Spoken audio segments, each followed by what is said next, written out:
Are you late? Are you almost here? Mom, calm down. It's me. So, my daughter isn't there with you after all. That phone call seems to be true. What happened? My daughter had an accident. Come to the hospital right away. Really? I'll go immediately. Which hospital? Today, our granddaughter was supposed to visit our house, but even after the expected time, she hadn't arrived. Then, our eldest son called. In response to his call, my husband and I hurriedly prepared to go to the hospital. As we were bustling around, the doorbell rang, and an unexpected person entered our home. Long time no see. Oh, is that the smell of freshly baked cookies? Looks delicious. Huh? My thoughts stopped again when I saw my granddaughter, who had the accident, standing right in front of me, and this time my body froze up. It seemed our granddaughter was equally confused by my inexplicable reaction. To confirm the situation, I made a phone call to my son. That call would set significant events in motion. As for me, I'm Brooklyn. At 70, I've already retired from work and am enjoying my retirement. My husband, Leonardo, is also over 70 and leads a retired life alongside me. While many people struggle during retirement, we've been fortunate to enjoy a relaxed lifestyle due to our dual income and Leonardo's slightly higher earnings. Our only son, Cyrus, lives nearby with his wife, Serenity, and our granddaughter, Lucy, about a 30-minute drive from our home. Because they're close, Cyrus' family visits us every few months to check on our well-being. Mom, Dad, is there anything troubling you? Anything you need help with? Not really. I looked up and crossed my arms, desperately trying to think of something. It wasn't that I was holding back from Cyrus. There genuinely wasn't anything bothering us or any specific tasks we needed help with. Grandpa, remember that weed killer you mentioned before? I stopped by the store and got it on my way here. Oh! My apologies. We were running low on it. I'm always sorry. It's no big deal. I'll put it in the shed for you. Thanks, Lucy. With confident steps, Lucy headed toward the small shed in the corner of our yard. While Leonardo and I remained seated, trusting Lucy to handle it, Cyrus and Serenity exchanged puzzled glances, wondering where she was going. Lucy visits us with a family, but often independently. Since her school is nearby, she often comes over alone. During such visits, she helps us by running errands to distant stores, carrying heavy items, and solving any problems we might have. As a result, we rarely need to ask Cyrus for assistance. You know, Lucy understands our situation better and takes care of us. That's true. I don't have the same insight. Both Cyrus's family and Lucy make us proud, and we all share a smile. What were you talking about? Returning from putting away the weed killer, Lucy joined our pleasant conversation, even though she hadn't understood the context. We were talking about how you often take care of Grandma and Grandpa. Take care? Nah. I just came here to hang out with them. But I'm glad you help us, and it's fun. Grandma also teaches me various dessert recipes, which I enjoy and appreciate. Shall we make a simple treat today? Do we have any flour left? Let's make microwave cookies. They're quick. Oh, I'll help too. As Lucy and I headed to the kitchen, Serenity followed in a hurry. Lucy efficiently prepared the tools and ingredients, leaving me with no time to assist. Serenity seemed lost, not knowing where everything was. I gave up on helping with the baking and asked Serenity to prepare dishes and drinks instead. In the end, Lucy mostly finished making the cookies on her own. Her skill in baking was partly due to her frequent visits and the fact that she often made treats when she came over. Eating the finished cookies while chatting with my husband and Lucy became our favorite pastime as a family. Lucy, who enjoys making sweets, isn't strictly an indoor person. Listen to this. The other day, Lucy rode her bike over 20 miles away. I heard there's a new clothing store, so I just went there with a friend. We didn't think you'd go by bike, did we? From now on, take the train. It's dangerous. Aww. But the train fare is a waste. She always leaves without saying much, just to hang out, so I worry. Well, it's a valid concern. At least tell them where you're going next time. Understood. I'll be careful. With a slightly disgruntled expression, Lucy nibbled on a cookie. We've repeatedly warned her not to leave without telling us her destination, but it's become a habit she won't break. Now that Lucy is in high school, we're starting to think we don't need to nag her as much. After everyone left, I washed the dishes and tidied up Leonardo's room. Another peaceful Sunday was coming to an end. We enjoyed our retirement leisurely, and our relationship with Leonardo's family remained good. I truly believed we had a good life. However, unfortunate events often unfold in unseen ways, and even now, circumstances are gradually taking a darker turn without our knowledge. As usual, Lucy came over after school. Today, we were baking banana cake together, and Lucy had a cheerful expression. But for someone who's lived 70 years like me, it's easy to see through a 16-year-old's forced smile. What's wrong? Is something bothering you? I guess I can't hide things from you, Grandma. My words made Lucy pause while mixing the ingredients, her joyful expression fading into sudden anxiety. Actually, I've noticed something odd about Mom lately. Serenity? Her phone notification sound changed. I think it's set up to identify who's contacting her by the sound. Sometimes there's a strange scent on her, and she used to come home earlier than me from her part-time job, but now she's often later than I am. She's also been checking mine and Dad's schedules a lot. With each mention of Serenity, Lucy's expression grew darker. Unlike my youth, today's high schoolers have plenty of romantic experiences, and they're attuned to others' reactions and emotions. Lucy seems to suspect Serenity of infidelity, although she avoids using that word directly, perhaps because she doesn't want to believe her own mother would do such a thing. And this kind of worry isn't something she can share with Cyrus or her friends. Maybe Dad is also concerned about Mom. They seem a bit distant. You've confided in me well. But for now, it's just that Serenity's behavior has changed, right? I'll talk to Cyrus and find out. Maybe there's something Lucy doesn't know yet. I, too, carefully chose my words, avoiding the term infidelity, but the atmosphere weighed heavily. Wanting to lift Lucy's spirits, I quickly put the banana cake in the oven. It would take about 40 minutes to bake.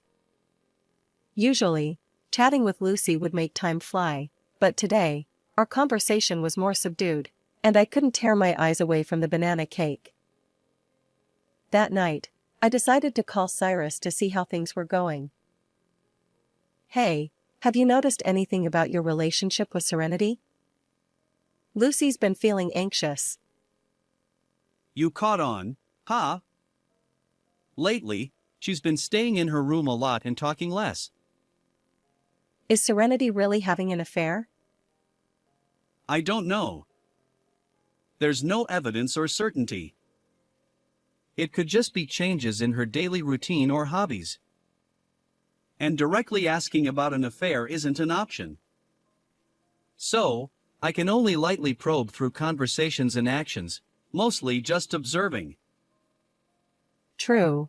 Serenity has been married to you for over 15 years, and she's always been kind to us, visiting as a family.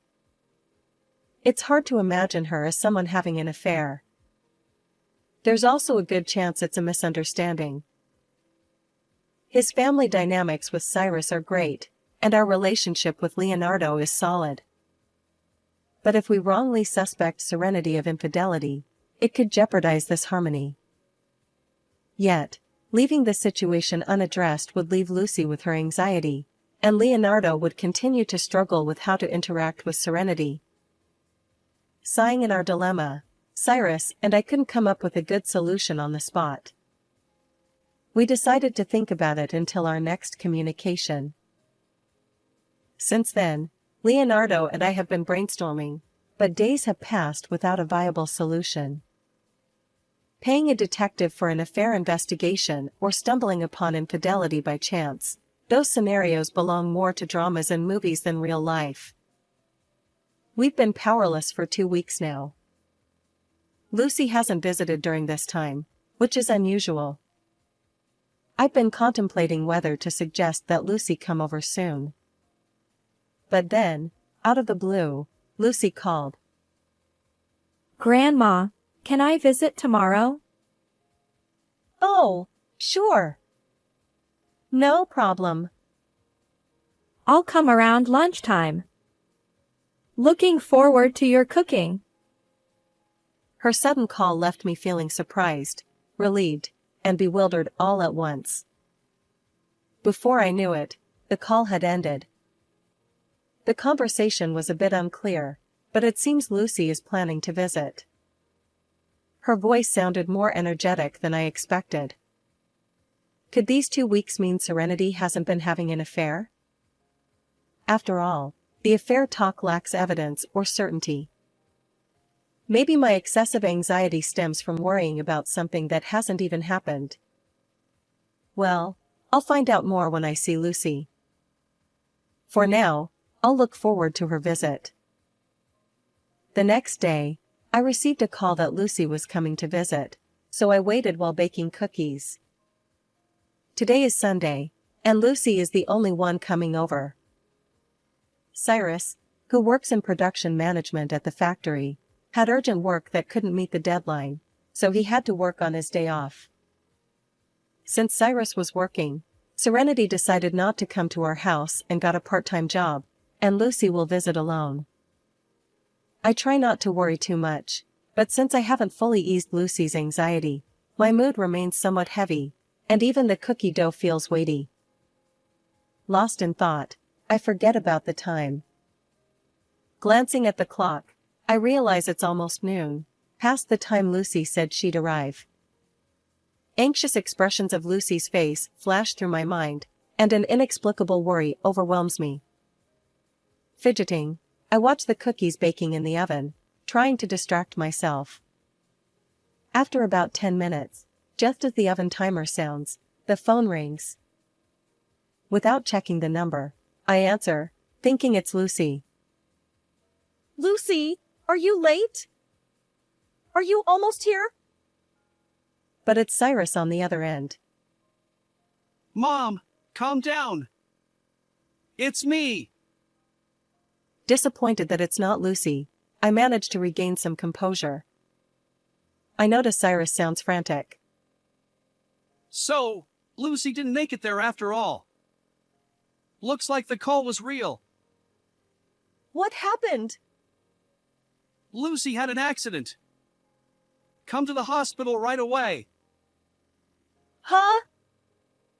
The worry I've been feeling becomes reality, and I feel like my thoughts and soul are escaping my body. Mom, pull yourself together. Come to the hospital. I'm on my way too. I'll be right there.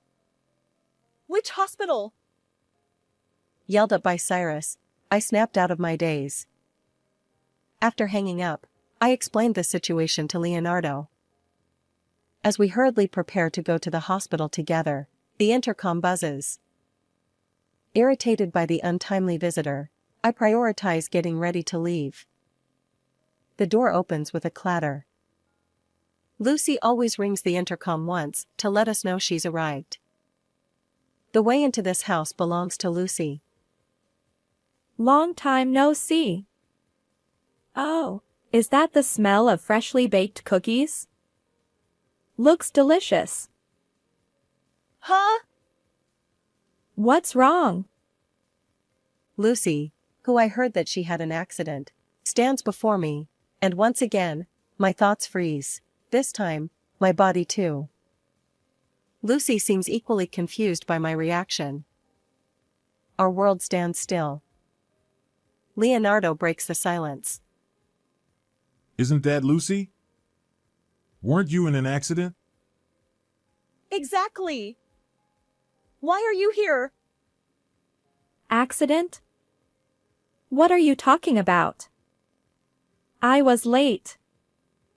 But I just took the train because Dad told me not to ride my bike too far. Missed a connection, that's all. I thought you had an accident because you were late. Cyrus called earlier, saying you were at the hospital. Huh? Dad did? As Lucy and I remain frozen, Leonardo speaks up, and our world starts moving again.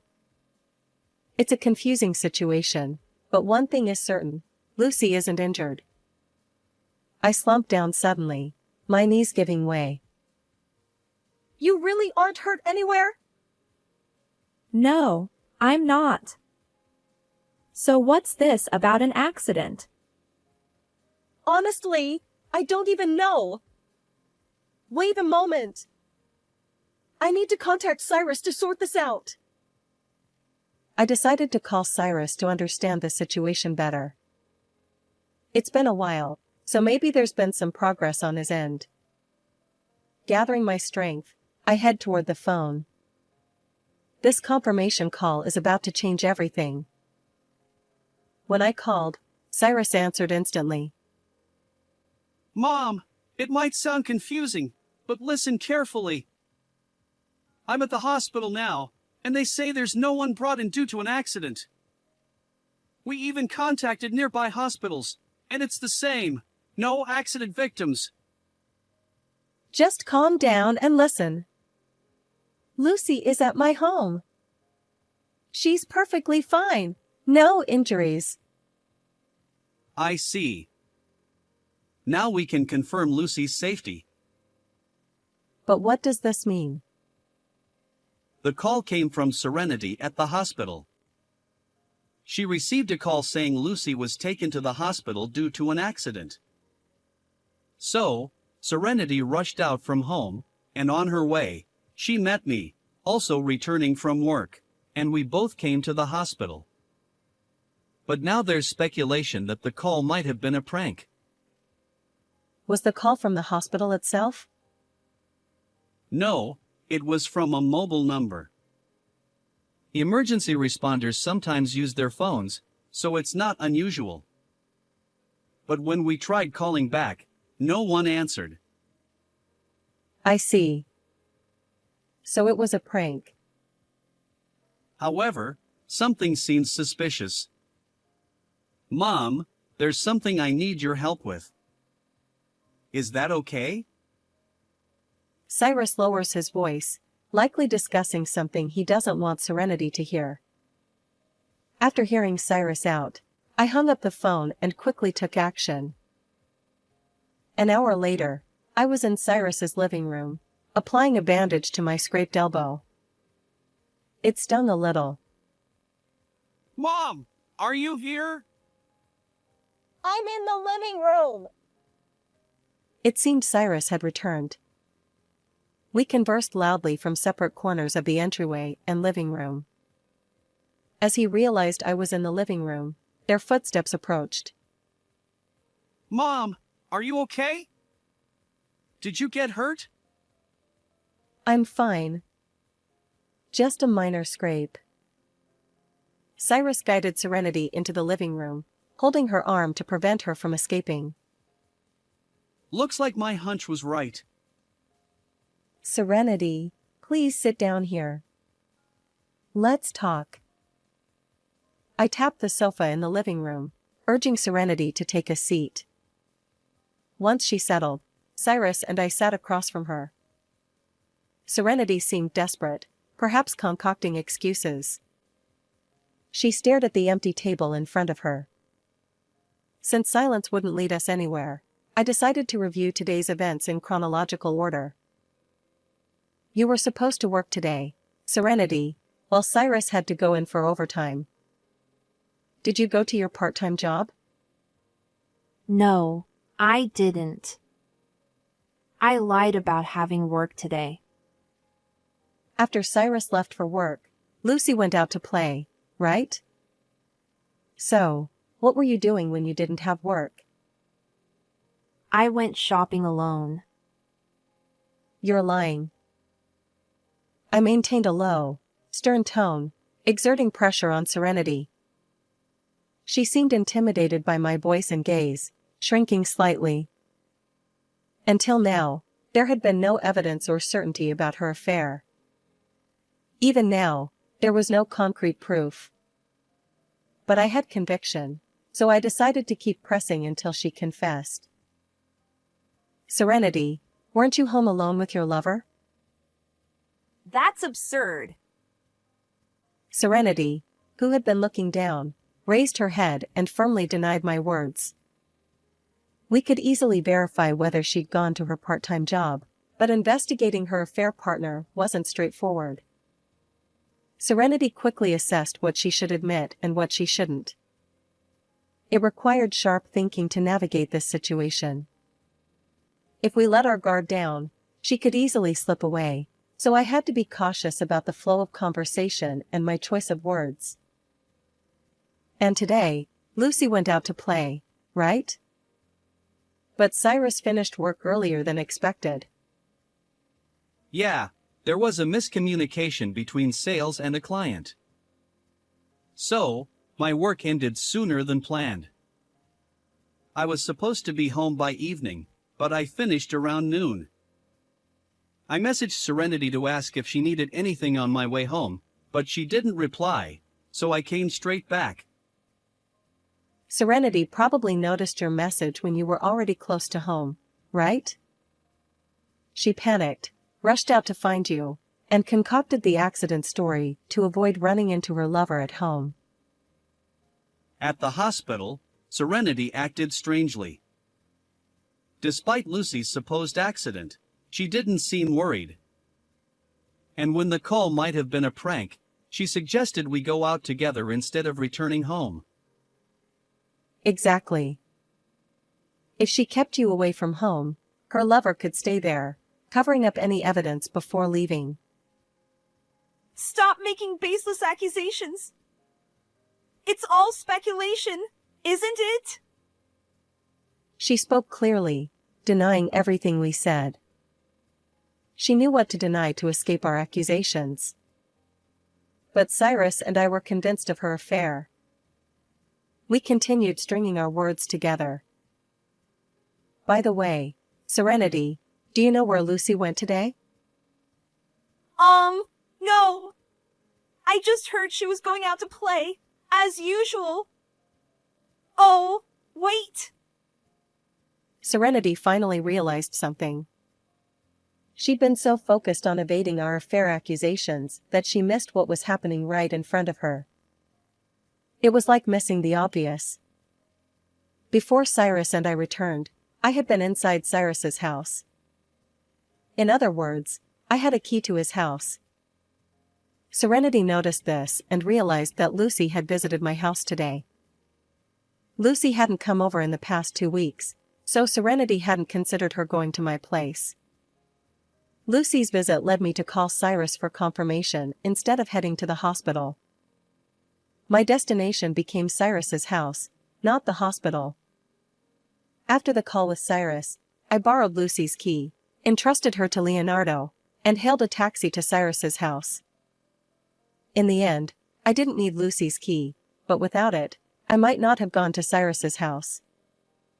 Everything seemed to work against Serenity.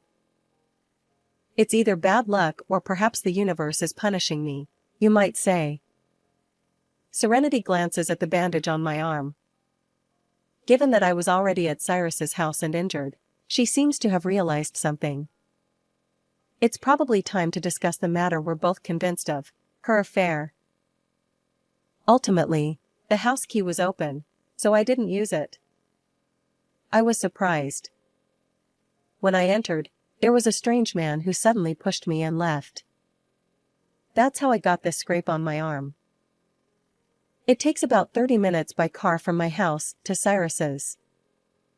However, by urging the taxi driver to hurry, we arrived in about 20 minutes using a shortcut. Truly professional. But arriving too early led to an unexpected encounter with Serenity's affair partner, who was in the midst of covering up evidence. So, the person who pushed me was your lover, right? I don't know anyone like that.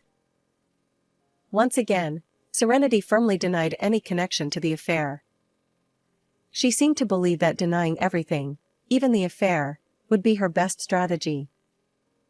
Honestly, without concrete evidence like hotel photos or recorded conversations proving the affair, our options were limited. But the moment Serenity's lover and I crossed paths, her defeat was sealed. I see. So the person Mom met was a burglar. Exactly. Serenity, this is serious. Someone broke into the house. Call the police. You should be the one to do it. Huh? The police? Of course. There was a break-in. But first, let's check inside the house for missing items.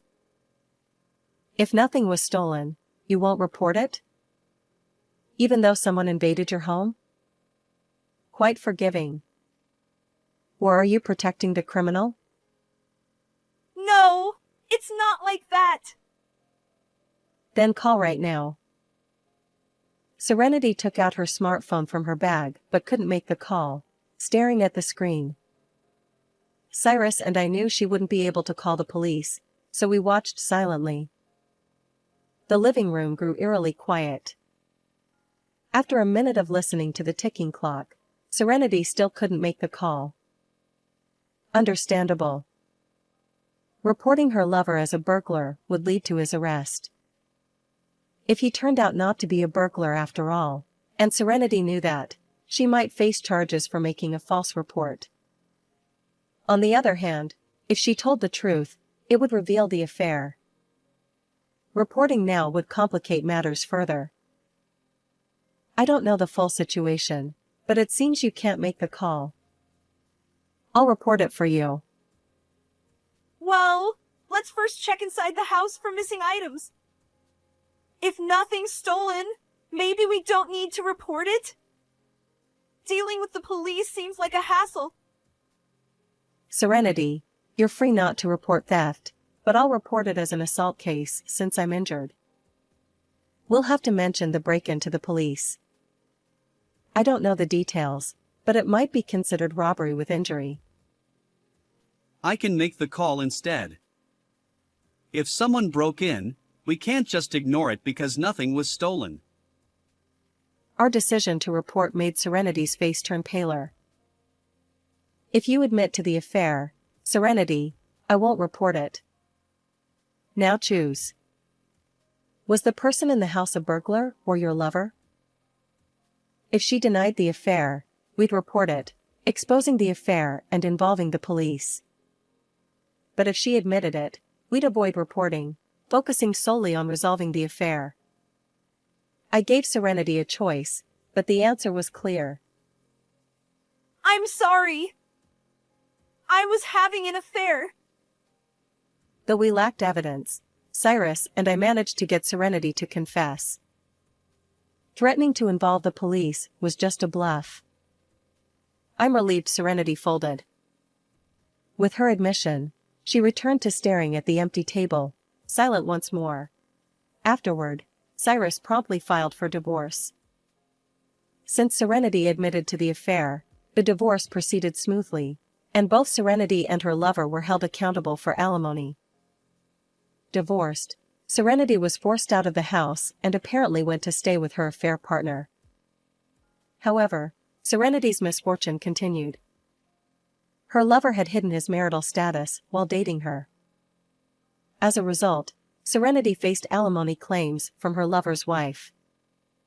To make matters worse, her lover managed to reconcile with his wife, leaving Serenity abandoned and alone. Now single, she struggles to find work to support herself and pay alimony.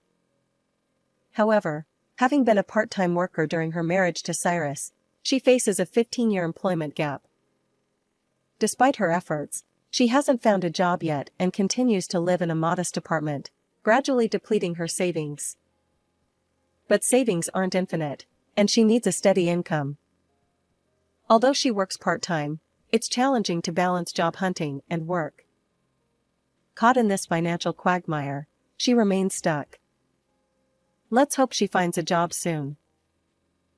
Interestingly, Lucy wasn't as shocked as I expected when she learned about her mother's affair. Lucy said, "I'd been feeling uneasy not knowing for sure about the affair. It's a relief that it's clear now. Otherwise, Dad would be the one to suffer. Having a wife who might be having an affair all the time. How unfair." While I thought Lucy would be more distressed, it seems her perspective differs. Perhaps our generational differences influence our views. Regardless, wrongdoing remains wrongdoing, even if it involves a parent. Lucy seems adept at compartmentalizing things. She was initially shocked when her parents divorced, but now she's regained her spirits. Today, Lucy is coming over as usual. I need to prepare the ingredients for pudding before she arrives. Hello, everyone. This is your narrator, Sarah. Well, what can I say? It's a bit naive or perhaps a tangled web of cover-ups that ultimately led to exposure. It's hard to put into words. What are your thoughts? Feel free to share in the comments. And if you enjoyed this video, please consider giving it a thumbs up and subscribing to the channel. Thank you for watching until the end. See you in the next video.